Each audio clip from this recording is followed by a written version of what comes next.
오늘 이 시간 우리에게 주시는 하나님의 말씀 보시겠습니다. 신약성경 마태복음 28장 1절에서 10절까지 말씀 보겠습니다.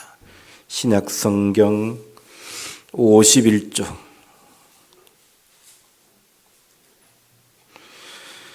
자신 잘고 1절부터 10절까지 우리 같이 한 목소리로 합독하겠습니다. 안식일이 다 지나고 안식 후 첫날이 되려는 새벽에 막달라 마리아와 다른 마리아가 무덤을 보려고 갔더니 큰 지진이 나며 주의 천사가 하늘로부터 내려와 돌을 굴려내고 그 위에 앉았는데 그 형상이 번개 같고 그 옷은 눈같이 희거늘 지키던 자들이 그를 무서워하며 떨며 죽은 사람과 같이 되었더라. 천사가 여자들에게 말하여 이르되 너희는 무서워하지 말라. 십자가에 못 박히신 예수를 너희가 찾는 줄을 내가 아노라. 그가 여기 계시지 않고 그가 말씀하시던 대로 살아나셨느니라. 와서 그가 누우셨던 곳을 보라. 또 빨리 가서 그의 제자들에게 이르되 그가 죽은 자 가운데서 살아나셨고 너희보다 먼저 갈릴리로 가시나니 거기서 너희가 배우리라 하라. 보라, 내가 너희에게 일렀느니라. 그날 그 여자들이 무서움과 큰 기쁨으로 빨리 무덤을 떠나 제자들에게 알리려고 다름질할세 예수께서 그들을 만나 이르시되 평안하냐 하시거늘 제자들이 나아가 그 발을 붙잡고 경배하니 예수께서 이르시되 무서워하지 말라. 가서 내 형제들에게 갈릴리로 가라 하라. 거기서 나를 보리라 하시니라. 아멘. 할렐루야. 오늘 복된 부활주일 예배 참석하신 여러분들 주님 이름으로 축복합니다. 다 같이 한번 따라하겠습니다. 우리 주님 부활하셨습니다. 자, 앞뒤 사람, 좌우 옆 사람 인사를 할 때 우리 주님 부활하셨습니다. 인사 나누겠습니다. 네, 우리 주님 부활하셨습니다. 감사합니다. 네. 원래도 어김없이 부활절이 찾아왔습니다. 원래 보니까 벚꽃이 굉장히 일찍 피었어요. 저는 그 벚꽃을 핀 걸 보면서 다시 봄이 왔구나. 강렬한 봄의 부활을 우리에게 알려주는 것이 그 벚꽃이 피는 것이 아닌가 그런 생각을 해드렸습니다. 특별히 우리 기독교에 있어서 가장 중요한 절기가 이 부활절 절기예요. 그러니까 우리에게는 부활이 없으면 우리의 믿음도 헛되고 우리의 신앙 자체가 아무것도 아닌 것이 되는 것이죠. 그래서 오늘 여러분들 이 부활절 예배를 통해서 여러분들 정말 부활의 생명으로 승리하는 여러분들의 신앙과 여러분들의 삶이 되시기를 축복합니다. 여러분, 우리가 인생을 살다 보면은 인생의 무덤 앞에 설 때가 있습니다. 무덤과 같은 그런 돌무덤과 같은 꽉 막힌 그런 일들을 우리가 경험할 때가 있죠. 내 힘으로는 도저히 어떻게 할 수 없는 거대한 돌문이 가로막고 있는 절망의 순간을 맞이할 때가 있습니다. 건강의 위기, 자녀의 문제, 경제적인 압박, 혹은 사랑하는 사람들과 사별, 이런 여러 가지 차가운 무덤 앞에 우리가 서게 될 때에 우리가 그때 소망을 잃어버릴 경우가 많습니다. 그러니까 오늘 본문에 등장하는 이 여인들의 이야기를 보면 그렇습니다. 그들은 슬픔과 절망이라는 무거운 가슴을 안고 무덤을 향해 가고 있는 것이죠. 안식 후 첫날, 그러니까 우리로 말하면 오늘 이 주일날 새벽에, 이런 새벽에 막달라 마리아와 다른 마리아가 아직 어두운데 바쁘게 뭔가 준비하고 있었던 것 같아요. 그네들은 깊은 곳에 숨겨두었던 향유를 꺼냅니다. 이 향유는 시체가 빨리 부패하지 않도록 돌아가신 예수님의 시신에 발라드리려고 하는 것이었습니다. 그러니까 밖은 깜깜합니다. 또 아무 인적이 없는 그 새벽길에 여자들끼리 그 길을 나선다는 것은 굉장히 두려운 상황입니다. 차가운 이슬이 발등을 적셔도 상관하지 않고 이 여인들이 정말 빠른 걸음으로 재촉하여 그 무덤을 향하여 가고 있는 것이죠. 연약한 여자의 몸이지만 두려움이 전혀 없는 것과 같은 그런 모습을 이 본문에서는 설명하고 있습니다. 사랑 안에는 두려움이 없고 또 온전한 사랑이 두려움을 내쫓는다는 요한 1서의 말씀처럼 정말 이 여인들은 정말 주님을 얼마나 사랑하셨는가를 이 상황 속에서 보여주는 그 행동을 통해서 우리는 알 수가 있는 것이죠. 주님을 향한 강렬한 사랑 앞에서 추위도 두려움도 또 무지막지한 로마 군인들의 그 무서움도 아무 상관이 없었다는 것입니다. 그래서 두려움을 이기고 어둠을 헤치고 무덤 앞에 가까이 왔을 때 이 여인들이 너무 놀랐습니다. 예수님의 무덤에 돌문이 열려 있었기 때문인 것이죠. 이스라엘의 무덤은요, 우리의 무덤과 같이 평토장하는 무덤이 아닙니다. 동굴을 하나 마련해서 그 굴 속에 그 다음에 작은 굴을 시체 하나가 들어갈 수 있는 굴을 여러 개 이제 뚫어 놓는 것이죠. 동굴 안에. 그러니까 동굴 앞에 큰 돌을 막아 놓는데 그 돌의 무게가 보통 1톤은 넘는다고 그럽니다. 여러분 1톤이 넘는 그 돌을 옮기기가 쉽겠습니까? 여러 사람이 붙어도 그 돌문을 열기가 쉽지 않을 것입니다. 그런데 이 무덤을 지키고 있을 줄 알았던 군인들은 온데간데 없고 그 돌문이 열려 있는 상황에서 또 들여다보니까 시체는 없는 상황입니다. 얼마나 이 여인들이 놀랐겠습니까? 분명히 예수님의 시신이 매장되었던 그 무덤이 비어 있었던 것이죠. 여러분 이 빈 무덤이라고 하는 것이 우리 기독교의 신앙의 가장 뚜렷한 표식입니다. 이 세상 어떤 사람도 죽고 또 죽음으로 무덤에 묻히는 것이죠. 다른 종교를 시작한 성현들이나 네노라는 위인들은 다 무덤이 있습니다. 그러나 우리 예수님은 무덤이 없습니다. 기독교의 복음은 이 빈 무덤에서부터 시작되는 것입니다. 그리고 성도들도 마찬가지입니다. 물론 주님이 오시기 전에 죽으면 우리가 무덤에 들어가죠. 요즘은 화장을 많이 해서 화장을 하든 매장을 하든 수장을 하든 수목장을 하든 어떻게 장사를 지내든지 간에 그것이 문제가 되는 것이 아닙니다. 분명한 것은 하나님의 약속이 죽은 자들이 다시 살아날 날이 온다는 것입니다. 그러므로 우리가 죽음 속에 들어간다고 할지라도 그 죽음은 바로 뭐냐면은 부활을 대기하는 장소입니다. 부활의 대기수다 그런 이야기인 것이죠. 그래서 기독교는 여러 면에서 다른 종교와 구별되는데 그러나 기독교가 다른 종교와 가장 뚜렷한 점을 보이는 것은 뭐니 해도 기독교가 유일하게 부활의 종교라는 사실입니다. 유교의 창시자인 공자도 불교의 창시자인 석가도 이슬람교의 창시자인 모하메도 모두 죽어서 그들이 무덤이 남아 있습니다. 그러나 예수님이 비록 여타의 종교 창시자들과 마찬가지로 죽으셨지만은 3일 만에 부활하셔서 무덤이 없는 분입니다. 아니 엄격하게 말하면 시신이 없는 빈 무덤뿐이었다는 그런 이야기죠. 인도에서 있었던 일이랍니다. 스탠리 존스 선교사가 사람들을 향해서 열심히 복음을 전하고 있는데 이슬람 교인 한 사람이 불쑥 나서서 이 스탠리 존스 선교사에게 이런 말을 했다고 합니다. 선생, 우리 이슬람교는 기독교가 갖지 못하는 것을 하나 갖고 있어. 뭐예요? 물으니까 그것은 메다니에 가면은 관이 있는데 그 안에 모하메스 시신이 있어서 그가 일찍이 세상에 살고 있었다는 역사적인 인물이라는 사실을 그 무덤을 보면은 확인할 수가 있는 것입니다. 그런데 기독교는 예루살렘에 가더라도 무덤이 없지 않소 이렇게 말했다랍니다. 그때 이 존스 선교사가 아주 확실하게 이야기를 했습니다. 맞습니다. 좋은 점을 지적해 주셨습니다. 바로 그 점이 기독교와 이슬람교 간의 하늘과 땅만큼의 큰 차이가 나게 하는 것입니다. 그러니까 당신네 종교가 죽음의 종교인 반면에 우리 기독교가 생명의 종교, 부활의 종교이기 때문입니다. 그런 말을 했다는 것이죠. 그렇습니다. 기독교는 생명의 종교, 부활의 종교입니다. 우리가 믿는 예수님은 무덤에 계시지 않습니다. 예수님은 무덤을 열고 나오셔서 영원한 생명으로 승리하신 것입니다. 그리스도의 부활의 첫 메시지가 어떻게 되는가 오늘 본문 6절을 다시 한번 보세요. 6절 같이 읽어봅니다. 그가 여기 계시지 않고 그가 말씀하신 대로 살아나셨느니라. 와서 그가 누우셨던 것을 보라. 자, 이것이 기독교의 복음의 첫마디입니다. 그가 말씀하신 대로 살아나셨느니라. 그러니까 이것이 기독교 교리의 출발이 되는 것이죠. 부활이 없는 기독교는 존재할 수가 없는 것이죠. 이러한 천사의 증언은 여인들에게는 굉장히 충격이었습니다. 주님이 죽으신 것도 슬픈 일인데 시신까지 없어졌으니까 얼마나 슬픔이 크겠습니까? 그러나 그러한 슬픔은 그들에게 곧 가장 큰 기쁨이 된 것이죠. 천사가 증언한 대로 주님의 무덤이 비었다는 사실은 기독교와 다른 종교를 구별짓는 가장 특별한 그러한 분기점이 되는 것입니다. 이 두 여인이 무덤에서 예수님의 시신을 찾았지만 주님은 더 이상 거기 계시지 않았다는 것이죠. 만일 그들이 주님의 시신을 찾았을 때에 주님께서 만약 그 무덤에 죽은 그대로 누워 계셨더라면 아마 그들은 자신들이 온 목적대로 예수님의 시신에 향유를 바를 수가 있었겠죠.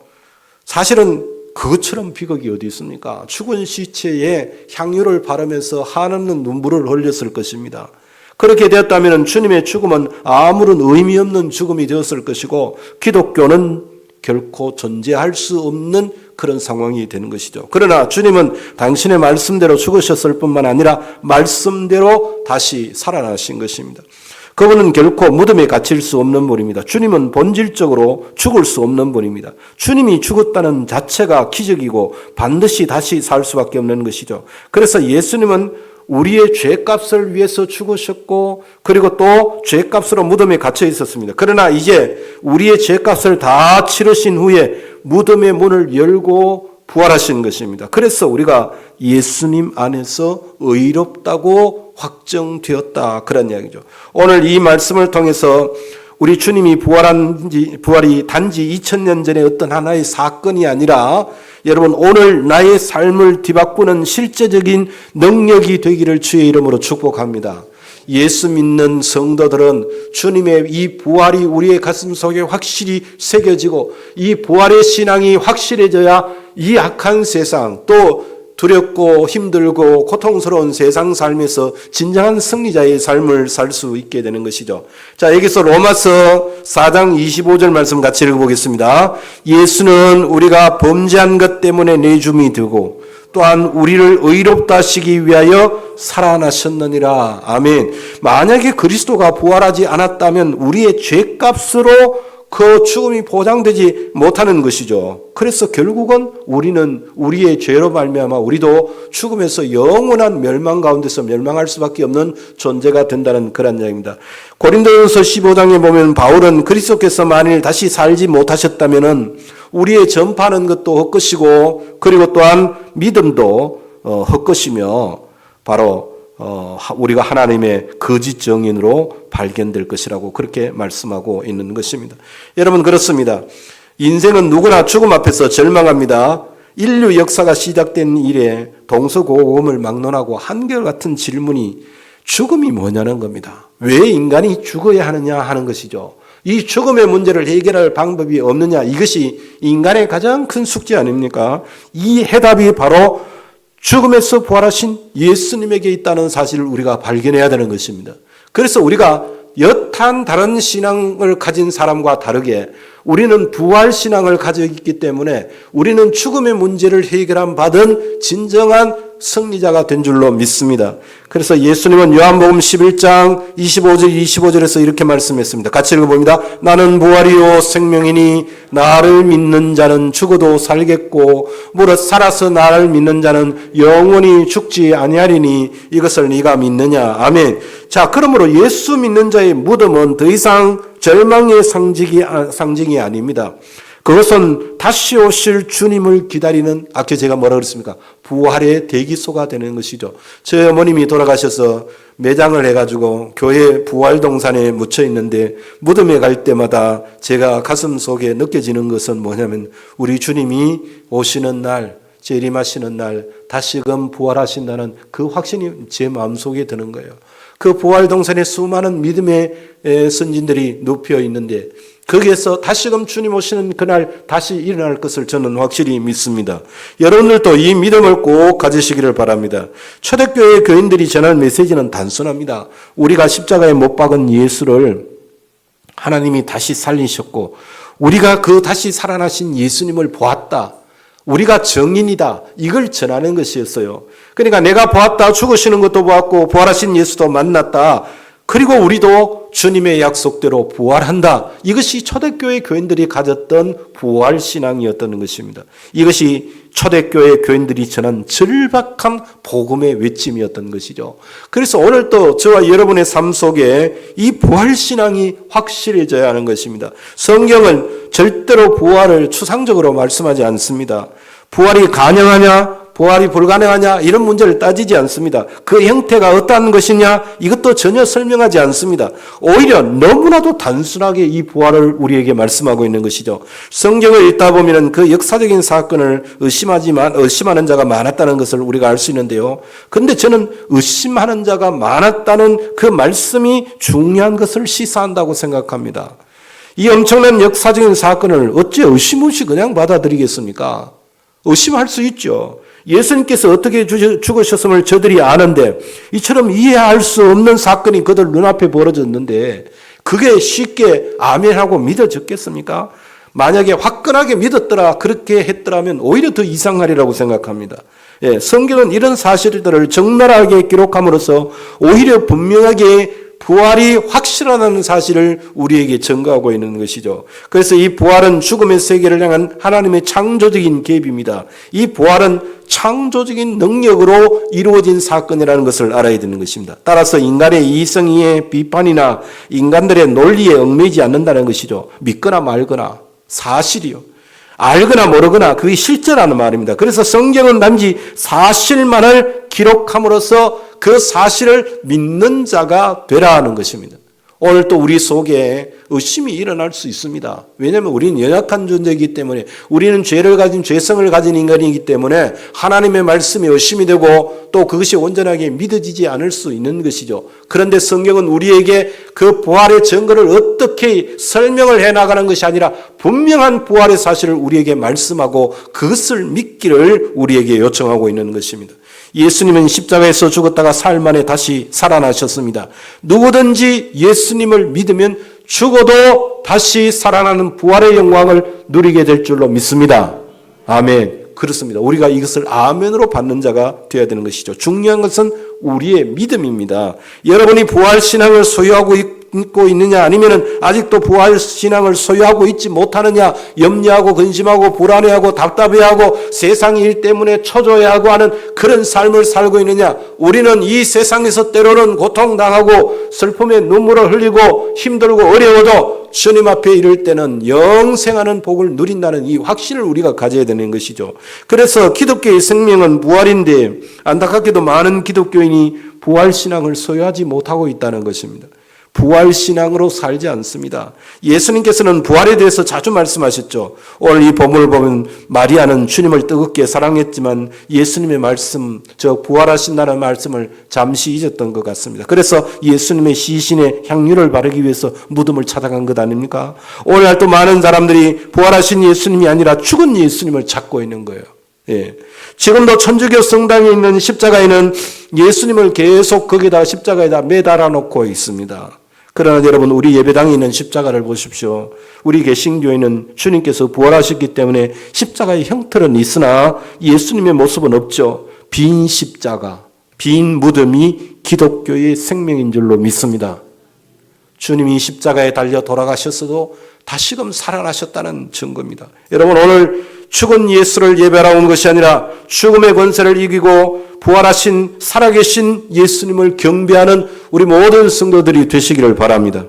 부활하신 예수님을 경배할 때 부활의 은혜를 그리고 부활의 생명을 부활의 신앙을 다시 체험하는 그런 부활절이 되기를 바랍니다.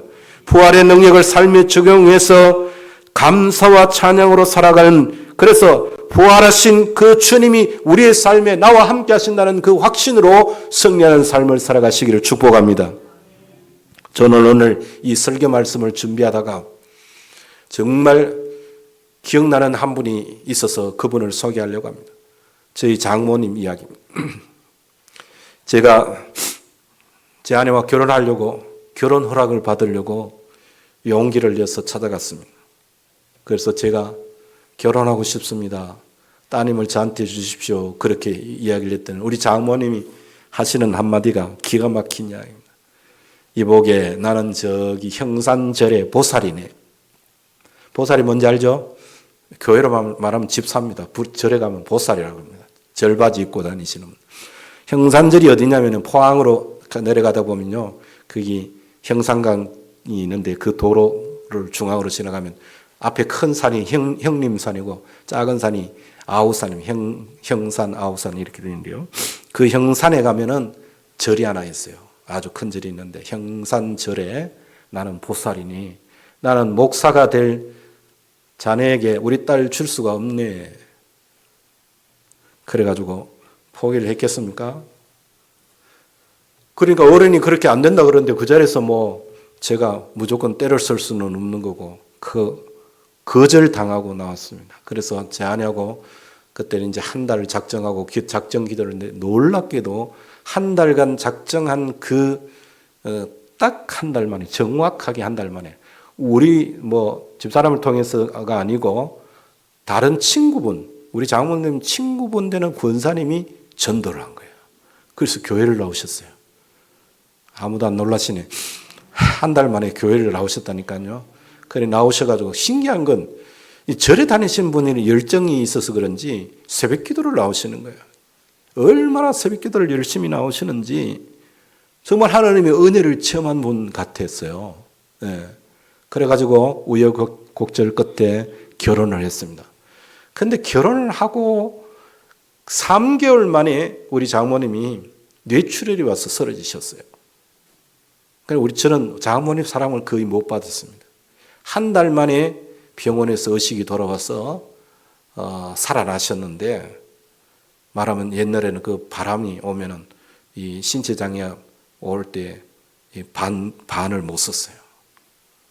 그러니까 겨우 걸음을 발자국을 떼가지고 방 안에서 조금씩 걷게 되는데 화장실 다니는 정도 그 정도였는데 아니 그런데 그렇게 중한 병을 앓고 몸을 신체를 쓸 수 없는 분인데도 불구하고 얼마나 기쁘게 사시는지 아침에 눈을 뜨기 시작하면은 그때부터 시작해서 기도를 하기 시작하고 기도하고 찬송하고 성경 읽고 시작하는데요. 기도를 오전 9시부터 시작하면은 시간마다 정해놨어요. 메뉴를 정해놨어요. 오남매 차례대로 큰 아들부터 시작해서 저희 집 사람이 막내가 되는데 오후 3시까지 그 자녀들을 위해서 자기 신체를 움직일 수도 제대로 자유롭게 움직일 수도 없는 분이 오후 3시까지 계속 성경 보고 찬송하고 기도하고 그 시간을 보내는 거예요. 그래가지고 그 다친 몸으로 그 과정을 몇 년을 거쳤냐면은 거의 제가 기억하기로 한 14년 정도 그 시간을 보내셨어요. 제가 봤을 때는 보통 평범한 사람이라도 그렇게 할 수 없을 정도로 부활의 신앙이 확실한 사람이었어요.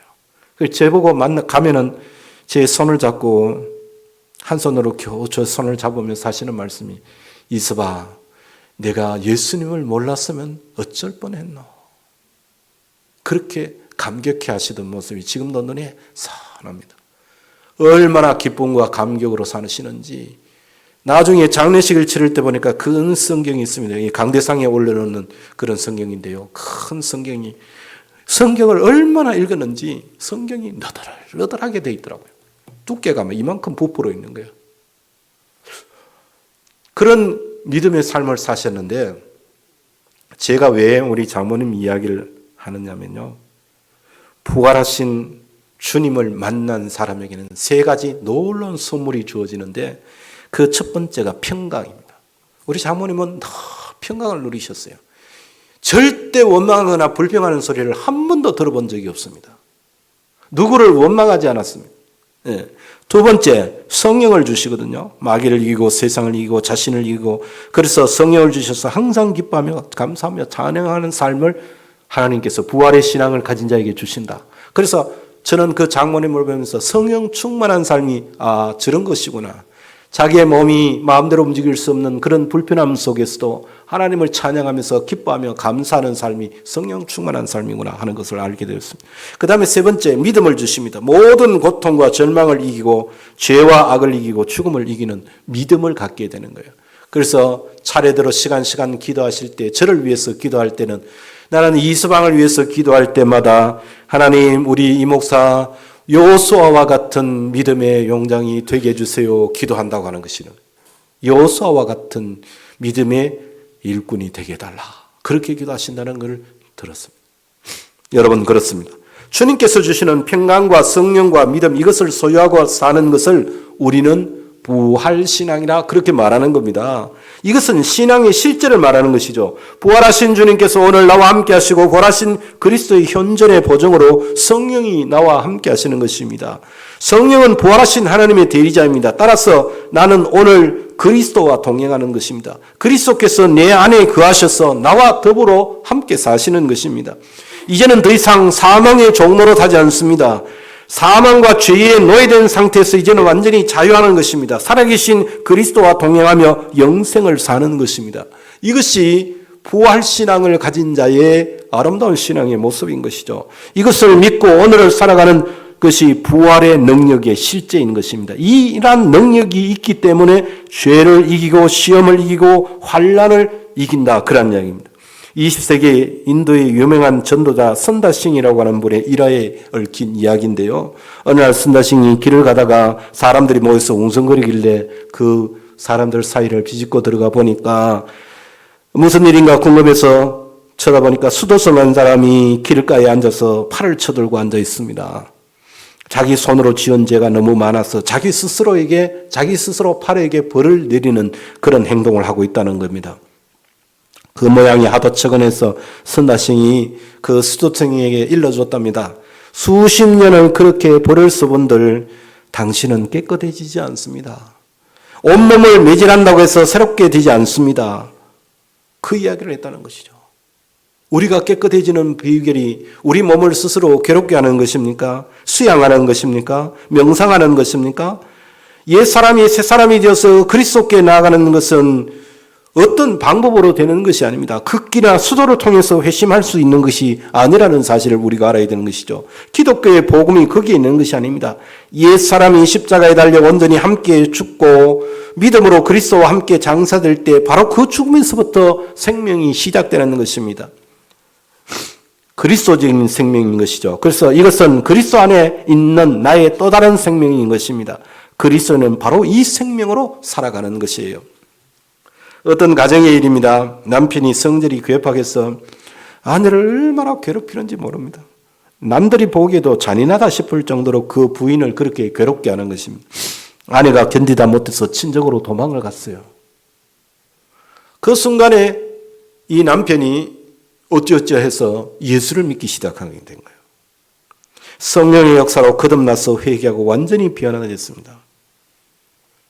그런데 내가 변화됐다고 말해도 그 도망간 아내는 믿어주지를 않는 겁니다. 그래서 할 수 없이 목사님이 이 아내에게 설득하러 신방을 갔어요. 서로 수십 년간 함께 산 사람이고 이제 예수 믿고 새 사람이 되었으니 함께 합치는 것이 좋지 않겠느냐 그렇게 말했답니다. 그런데 그때 그 아내의 대답이 너무나도 단호하게 이렇게 말했답니다. 예수가 누군지는 몰라도 그 사람은 절대 안 변합니다. 얼마나 고통당했길래 그러겠습니까? 그래서 목사님이 그래도 나를 보고 목사인 나를 보고 속는 셈 치고 한 달만 계약하고 한번 살아봐라. 그렇게 권면을 했답니다. 다행히도 이 목사님의 권면에 아내가 순종을 했습니다. 마침내 이 두 사람이 다 세례받고 원만한 가정을 이루게 되었다. 할렐루야. 그렇습니다. 여러분, 예수의 능력, 부활의 신앙의 실제를 믿으시기를 축복합니다.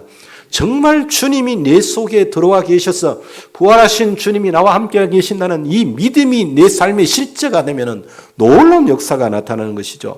여러분, 성경 여러 곳에서도 이 부활의 실제를 경험하며 살아가는 사람들의 이야기가 얼마나 많이 있습니까? 베드로를 생각해 보세요. 얼마나 비겁했습니까? 예수님을 3번씩이나 모른다고 심지어 저주까지 하며 배신했죠. 부활의 능력을 체험하자 어떻게 변했습니까? 예수 전한다고 죽이려고 하는 공회원들 앞에서 담대하고 거침없이 외칩니다. 하나님 앞에서 너희 말 듣는 것이 하나님 말씀 듣는 것보다 옳은가? 너희가 판단하라. 그렇게 외쳤습니다. 예. 그는 마침내 예수님의 이름으로 숨겨있죠. 전설에 따르면 십자가에 못 박으려고 하니까 아주 여유만만하게 그랬다고 그러지 않습니까? 예수님이 십자가에 달려 돌아가시는데 감히 내가 어찌 제대로 된 십자가에 달릴 수 있겠는가? 나를 거꾸로 십자가에 매달아 달라. 그렇게 해서 베드로는 십자가에 거꾸로 매달려서 선교했습니다. 왜? 자신의 부활을 믿었기 때문에. 예. 나와 함께 하시는 부활의 능력, 그 주님의 능력을 믿었기 때문인 것이죠. 예수 믿는 사람 잡아 주기 위해서 다메섹까지 쫓아가던 잔악한 사울은 또 어떻게 변했습니까? 그가 바울로 변화되지 않았습니까? 예. 부활하신 예수님을 만난 사건 하나로 그토록 완악한 사울이 바울로 변화된 것입니다. 예. 여러분, 아직도 해결되지 않는 복잡한 문제가 있습니까? 왜 그렇게 인생의 무게가 무겁습니까? 수고하고 무거운 짐이 왜 그렇게 힘들고 고통스럽습니까? 예? 왜 우리가 예수 믿으면서도 인생의 짐을 온전히 내려놓지 못하고 참된 쉼과 평안을 누리지 못할까요? 그것은 부활하신 예수님을 온전히 믿지 못하기 때문인 것입니다. 부활하신 예수님을 만나고 부활신앙으로 살 때에 우리의 삶에 찾아오는 무거운 짐이나 삶의 문제는 아무것도 아닌 것이 될 수 있습니다. 여기서 로마서 6장 11절 말씀을 같이 한번 읽어보겠습니다.